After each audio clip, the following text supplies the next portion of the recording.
Uh, Greetings, hello everybody. I have an announcement to make about Seth Meyers, Jimmy Fallon, and Stephen Colbert, the three top, and also James Corden, the four top TV show hosts of the United States of America who were instrumental in bringing Trump down, detrimental to making America great and keeping America great.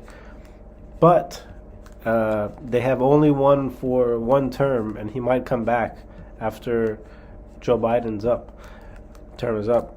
But the issue here, the quote of today is, if these four people had anything to do with greatness, which they claim to be better than, well, then why didn't Jimmy Fallon, Seth Meyers, James Corden, or Stephen Colbert ever interview the great Charles Grodin?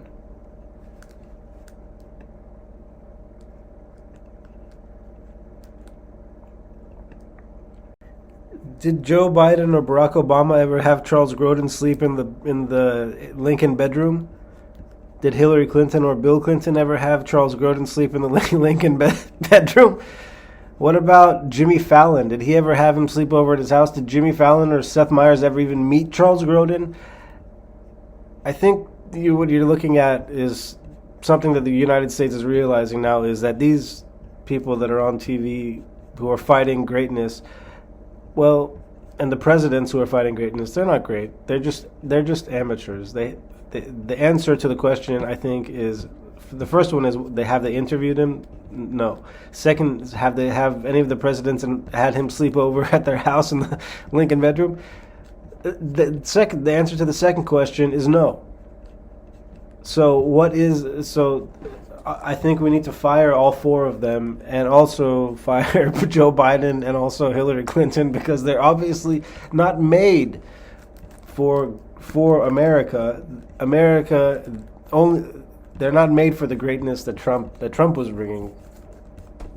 They're not. Well, let's forget. They're not made for the greatness of America, regardless of whether it's. Let's not talk about Trump. It could be me. That's great. Let's not talk about him. But I'm talking about Jimmy Fallon, Stephen Colbert, Seth Meyers, James Corden, Joe Biden, Barack Obama, Hillary Clinton, and the other presidents that are involved in this thing to stop America from being great. If they're so great, how come they never interviewed him? How come he never slept in their bedrooms or in their guest bedrooms?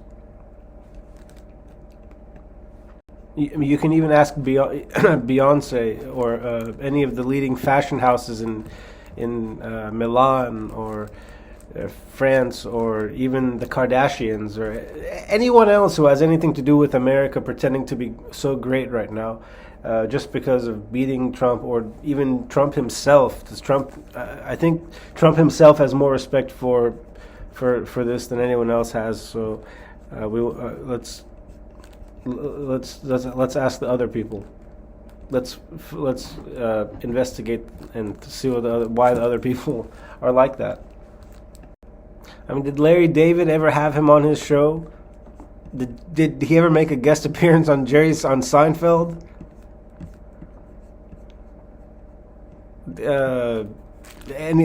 What about Martin Lawrence? Martin Lawrence never had him on his show. Will Smith? Did Will Smith ever have Chuck Grodin and Charles Grodin on their show? Wake up, people!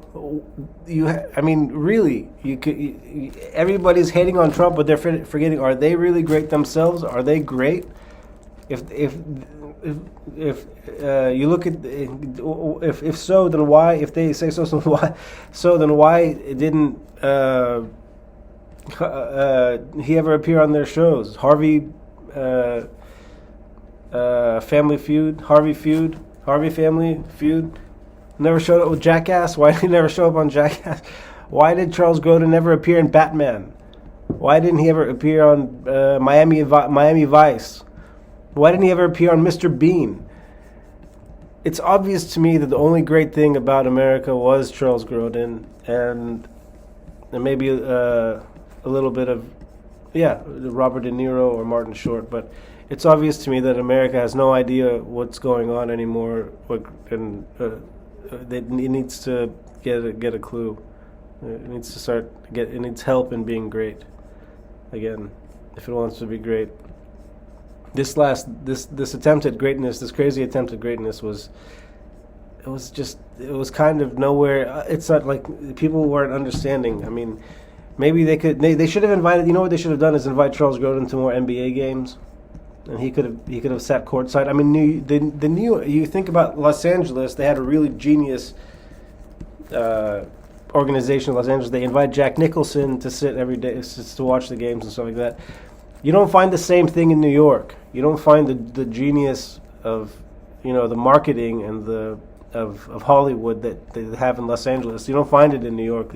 If they would have just invited him to sit for one season at the courtside, this is why the New York Knicks never won the New York Knicks haven't won a Super Bowl in like the last 5, 10, 15 years, or maybe 50 years. I don't know how long it's been since the New York Knicks won. Not a the NBA thing. There's reasons. That's the reason. Why hasn't? That's what's going on now. New York knows. Now New York knows why it hasn't won. It hasn't won anything in the last 50 years. You have this one man that you could have invited. You could have beat the Lakers, but you never invited him. You never took the chance. You never said, you know what? What's Charles? We're losing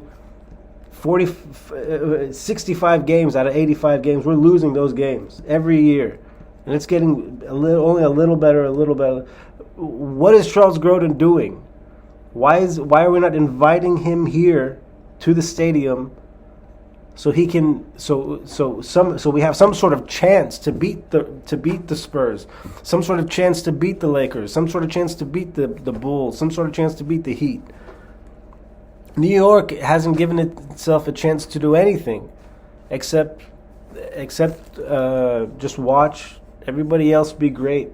Everybody comes in, and he's sitting here on his team. I've watched his shows. You can tell he's seriously just wondering when the Knicks are going to give him the chance, when they're going to actually give themselves the chance, and when they're going to straighten up and be smart and be great and give the NBA the run for the money that it deserves. But they just never took the chance. I don't understand the Knicks. They never took the chance. You tell me, folks. Tell me.